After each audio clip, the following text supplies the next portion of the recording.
Il existe des décisions qui transforment une existence à jamais et rares sont celles aussi déchirantes que celle de refermer la porte à sa propre famille. Bienvenue dans cet espace d'éveil. Aujourd'hui, nous allons aborder un sujet que beaucoup taisent, qui engendre culpabilité, honte et une douleur qui ronge de l'intérieur. Nous allons parler des raisons pour lesquelles certaines personnes prennent la décision la plus difficile de leur vie, briser les liens avec ceux qui, en théorie, devraient être leur refuge. Et je vais te demander quelque chose avant de poursuivre. Si ce thème résonne en toi, si tu t'es déjà posé cette question ou si tu connais quelqu'un qui traverse cela, reste jusqu'au bout car je vais partager avec toi un point crucial qui peut bouleverser ta perspective, quelque chose que j'ai vu transformer des vies en consultation, mais j'ai d'abord besoin que tu comprennes le contexte complet. Si ces informations t'aident, accorde-moi un moment pour t'abonner à cette chaîne et activer la notification. Ainsi, tu ne manqueras pas de contenus qui peuvent faire la différence dans ta vie ou celle d'un proche. Nous vivons dans une société qui idolâtre la famille. Depuis l'enfance, on nous répète que le sang est ce qu'il y a de plus important, que la famille est sacrée, qu'il faut toujours pardonner, qu'il faut maintenir le contact coûte que coûte, et cela génère une pression invisible mais dévastatrice sur ceux qui sentent qu'ils n'en peuvent plus, qui ont besoin de distance, qui ont besoin d'air.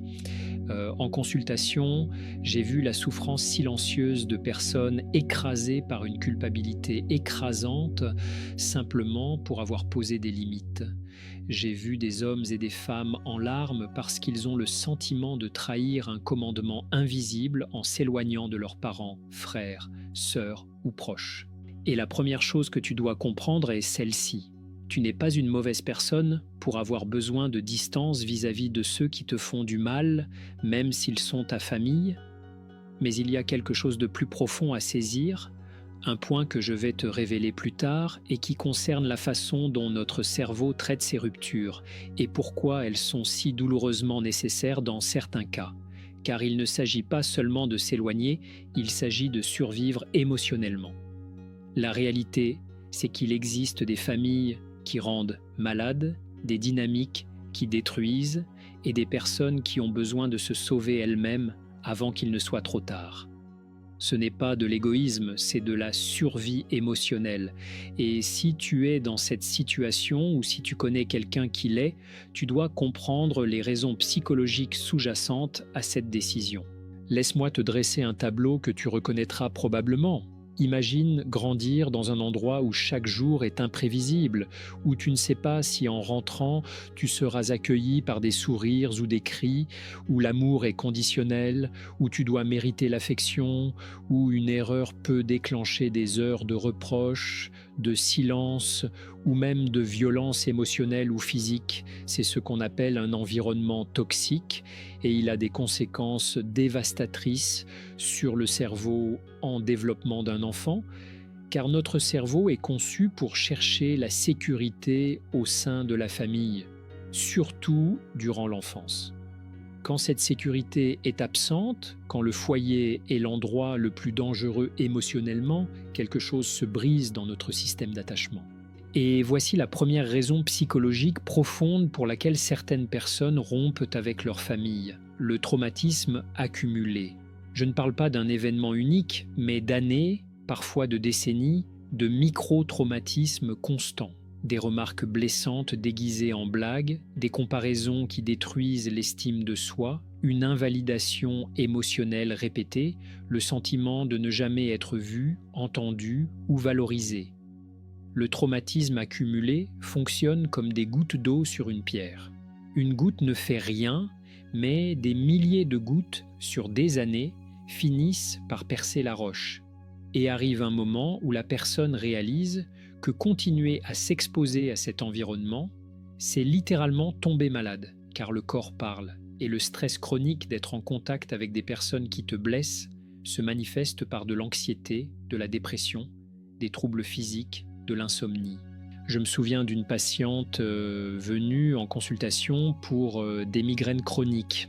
Elle avait vu des neurologues essayer toutes sortes de traitements et quand nous avons commencé à explorer son histoire, Nous avons découvert que ces migraines s'aggravaient dramatiquement les jours précédents et suivant ses visites à sa mère. Son corps criait ce que son esprit n'osait pas encore dire. Cette relation te rend malade. Et voici le point clé à comprendre. Ton corps ne ment pas.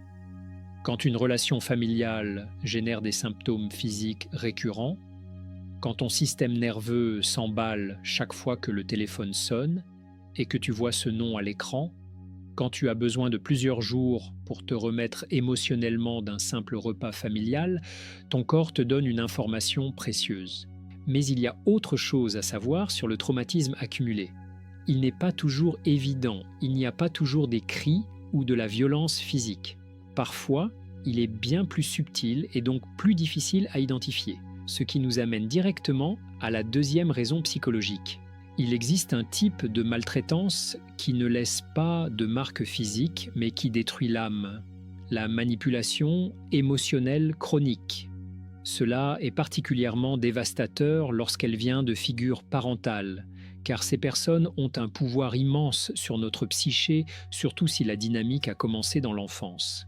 La manipulation émotionnelle dans le contexte familial peut prendre de nombreuses formes.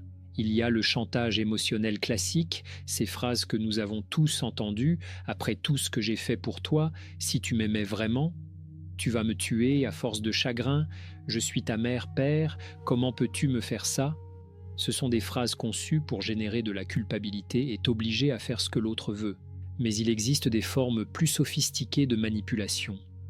Il y a la triangulation, où un membre de la famille te confronte constamment à d'autres, créant des clans, des alliances et des inimitiés. Il y a la victimisation perpétuelle, où la personne est toujours la victime dans toutes les situations et où tu es toujours l'agresseur si tu poses des limites. Il y a l'invalidation émotionnelle systématique, où tes sentiments ne sont jamais valides, où tu exagères toujours, où tu es trop sensible.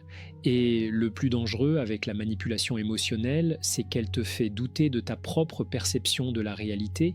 C'est ce qu'on appelle le gaslighting et c'est dévastateur car tu finis par penser que le problème c'est toi, que c'est toi qui es dans l'erreur, que c'est toi qui dois changer, pendant que la personne manipulatrice conserve son pouvoir et son contrôle.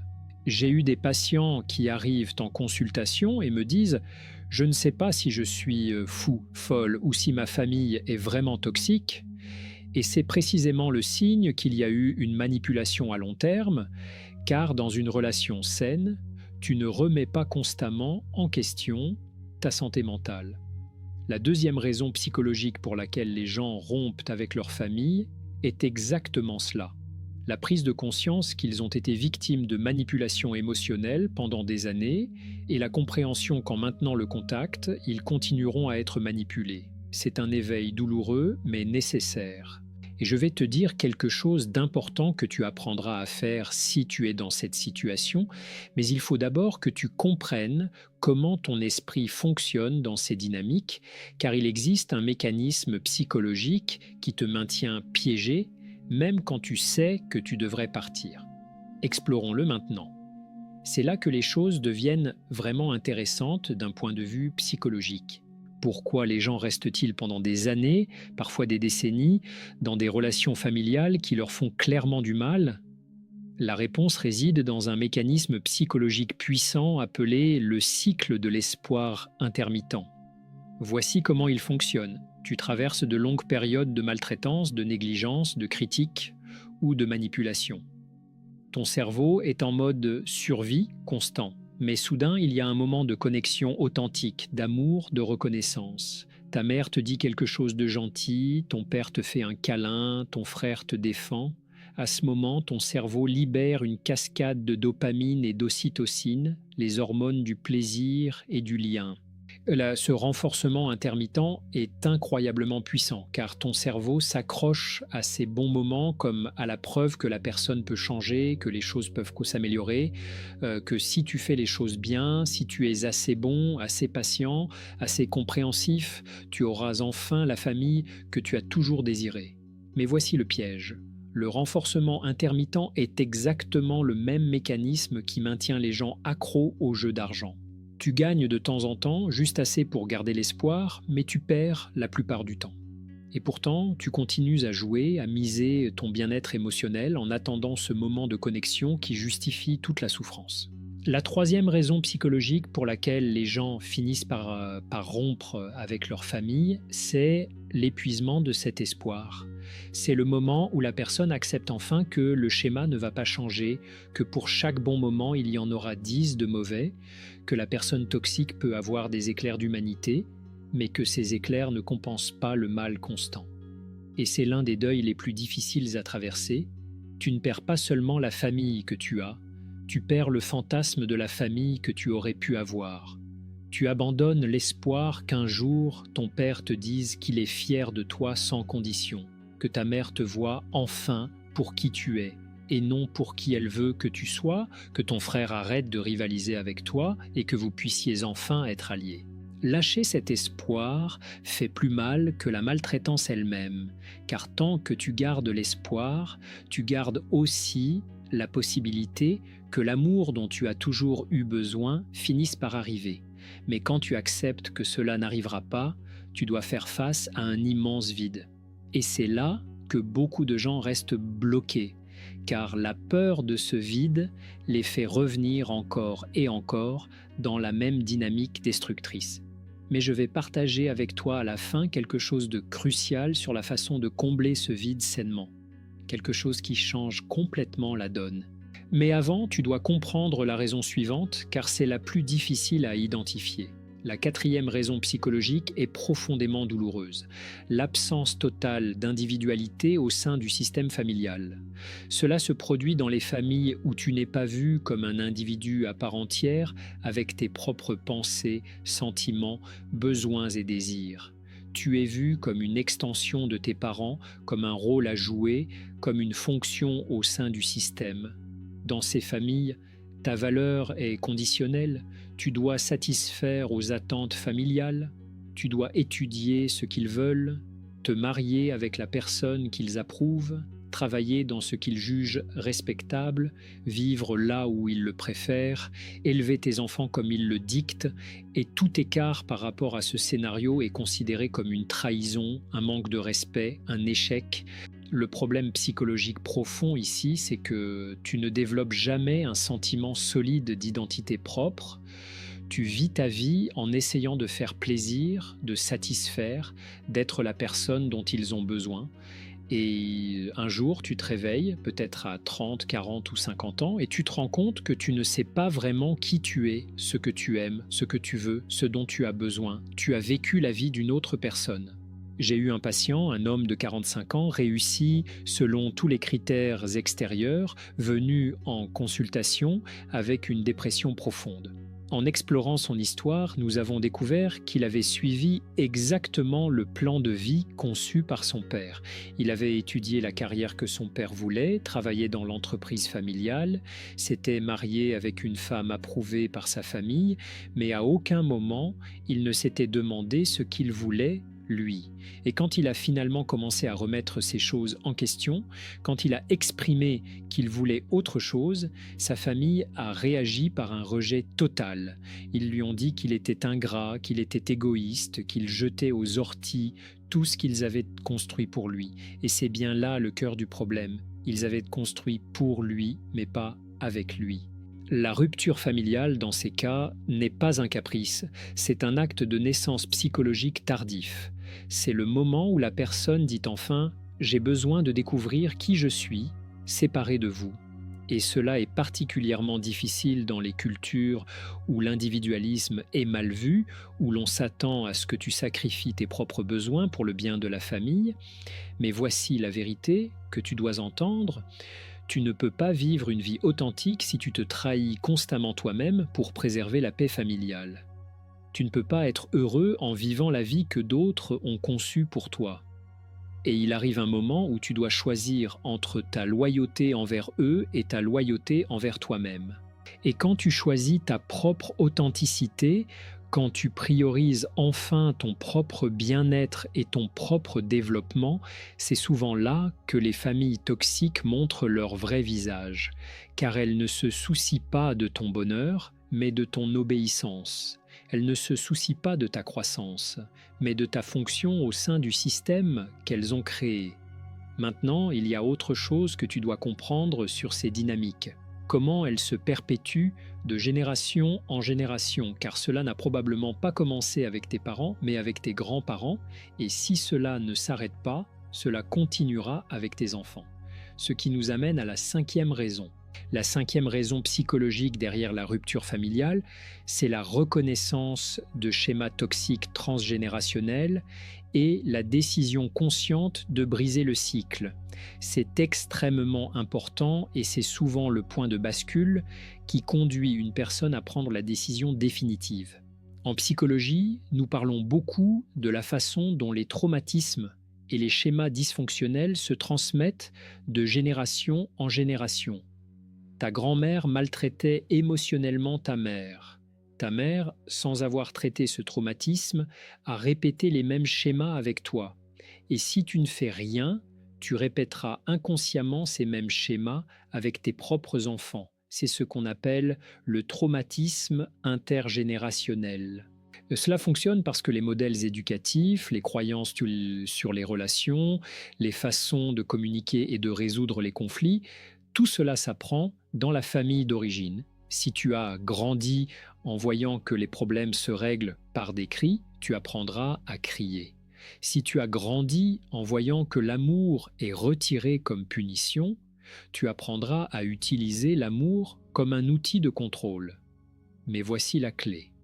Quand tu deviens conscient de ces schémas, quand tu comprends que ce qu'on t'a fait n'était ni normal ni sain, tu as une décision cruciale à prendre. Tu peux continuer à t'exposer à ces schémas en les justifiant par des phrases comme « c'est comme ça dans ma famille »,« ils sont d'une autre époque »,« ils ont fait de leur mieux », ou tu peux dire « cela s'arrête ici, avec moi, maintenant ».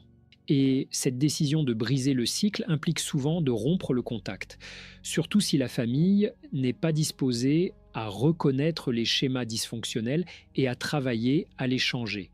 Car tu ne peux pas changer les autres, mais tu peux décider que ces schémas ne t'affecteront plus, toi ni les générations futures. J'ai vu cela particulièrement chez les personnes sur le point d'avoir des enfants ou qui viennent d'en avoir. Soudain, elles voient leurs parents interagir avec leur bébé et quelque chose fait clic dans leur esprit. Elles pensent « Je ne veux pas que mon enfant grandisse en vivant ce que j'ai vécu ». Et cette motivation, cet instinct de protection envers leurs propres enfants, leur donne la force qu'elles n'avaient pas pour se protéger elles-mêmes. Une patiente m'a dit un jour quelque chose que je n'oublierai jamais. « J'ai pu supporter qu'on me traite mal, mais je ne permettrai pas qu'on traite mal ma fille. » Et c'est là le point de rupture, car il y a enfin quelque chose de plus important que de préserver la paix familiale, protéger la génération suivante. Mais briser ces schémas nécessite un travail intérieur profond. Il ne suffit pas de s'éloigner physiquement.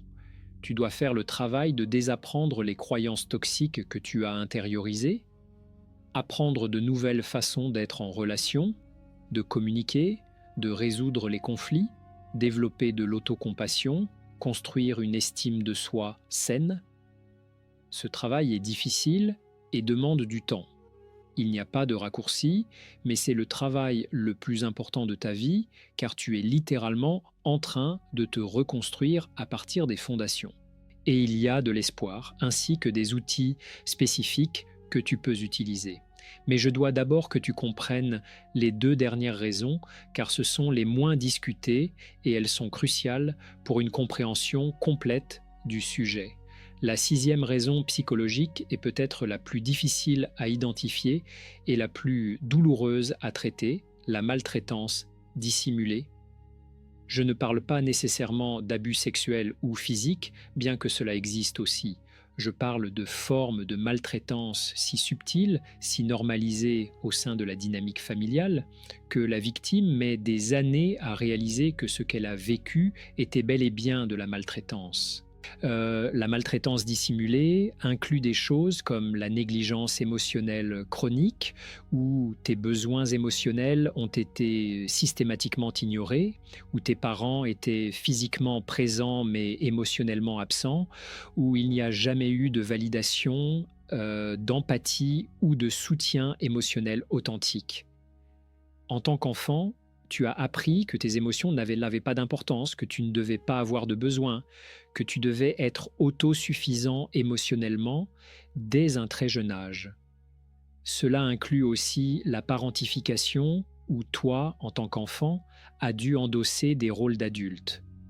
Peut-être as-tu dû prendre soin émotionnellement de tes parents, peut-être as-tu dû être le médiateur de leurs conflits, peut-être as-tu dû t'occuper de tes frères et sœurs plus jeunes pendant que tes parents étaient absents physiquement ou émotionnellement. Cela t'a volé ton enfance, t'a forcé à grandir trop vite et à laisser un vide qui n'a jamais été comblé. La maltraitance dissimulée peut aussi se manifester par des critiques constantes déguisées en inquiétude ou en aide, des commentaires sur ton poids, ton apparence, tes choix, ta personnalité, toujours enrobés de l'excuse qu'ils veulent seulement ton bien. Mais l'effet cumulatif de ces remarques est dévastateur pour l'estime de soi. Ce qui est insidieux avec la maltraitance dissimulée, c'est qu'elle est difficile à nommer. Enfin, il n'y a pas d'échymose visible, pas d'incident dramatique que tu peux pointer du doigt. C'est une érosion lente et constante de ton sentiment de valeur, de sécurité, d'appartenance. Et quand tu essayes d'en parler, on te dit que tu exagères, que tu es trop sensible, que tu as de la chance d'avoir une famille. Cette invalidation secondaire, quand tu tentes de parler de ton expérience et qu'on te dit que ce n'était pas si grave, est en soi une autre forme de maltraitance. Et souvent, elle ne vient pas seulement de la famille, mais de la société en général, car nous avons un récit culturel très fort sur l'importance de la famille et tout ce qui le défie est vu avec suspicion. Je me souviens d'une patiente qui a mis des années à pouvoir utiliser le mot « abus » pour décrire son expérience. Elle me disait « Mais ma mère ne m'a jamais frappé, ne m'a jamais insulté directement.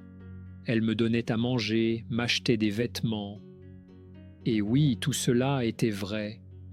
Mais il était aussi vrai que sa mère l'ignorait émotionnellement pendant des jours comme punition pour la moindre erreur, qu'elle la comparait constamment à d'autres enfants, qu'elle lui disait qu'elle était une déception, qu'elle ne la serrait jamais dans ses bras, ni ne lui disait qu'elle l'aimait. Et quand elle a finalement pu nommer cela comme un abus émotionnel, quand elle a pu valider sa propre expérience, c'est là qu'elle a pu prendre la décision de poser des limites fermes, incluant finalement la rupture du contact. La 6e raison pour laquelle les gens rompent avec leur famille, c'est donc cela. La reconnaissance qu'ils ont été victimes de maltraitance dissimulée et la compréhension qu'ils ont besoin de distance pour pouvoir guérir. Car tant que tu restes exposé à la maltraitance, même subtile, tu ne peux pas guérir complètement. Et ici, je veux faire une pause pour te dire quelque chose d'important. Si quelque chose dans ce que je décris résonne en toi, si tu commences à reconnaître des schémas dans ta propre famille, je veux que tu saches que tu n'es pas seul, que ton expérience est valide, que tu as le droit de te protéger et qu'il existe un chemin vers la guérison, même si tu ne le vois pas clairement maintenant. Mais il y a une dernière raison, une 7e raison, qui est le point culminant de tout cela et qui a trait à ce qui se passe quand tu essaies de changer, quand tu essaies de poser des limites, quand tu essaies d'être différent. Et c'est la raison qui scelle finalement la décision. Pour beaucoup de gens, la 7e et dernière raison psychologique est dévastatrice dans sa simplicité. La famille toxique ne tolère pas ta croissance personnelle. Quand tu commences une thérapie, quand tu travailles sur toi-même, quand tu établis des limites saines, quand tu commences à te prioriser, la famille toxique réagit avec hostilité. Cela arrive parce que les systèmes dysfonctionnels exigent que tous leurs membres maintiennent leur rôle attribué pour que le système continue à fonctionner. Si tu étais le bouc émissaire, celui qui avait toujours tort, et que soudain tu refuses ce rôle, le système entre en crise. Si tu étais l'aidant, celui qui sacrifiait toujours ses besoins pour les autres, et que soudain tu poses des limites, le système se déstabilise. Ta croissance personnelle menace le statu quo, et les familles toxiques protégeront le statu quo à tout prix, même si cela signifie saboter ton bien-être. Je vois cela encore et encore en consultation.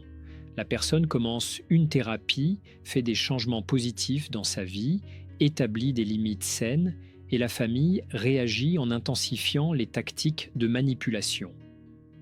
Soudain, il y a plus d'appels culpabilisants, plus de remarques blessantes, plus de tentatives de triangulation, plus de crises fabriquées qui réclament ton intervention. C'est ce qu'en psychologie on appelle un extinction burst ou éclatement d'extinction. Quand un comportement qui fonctionnait auparavant ne fonctionne plus, il y a une augmentation temporaire de l'intensité de ce comportement avant qu'il ne s'éteigne finalement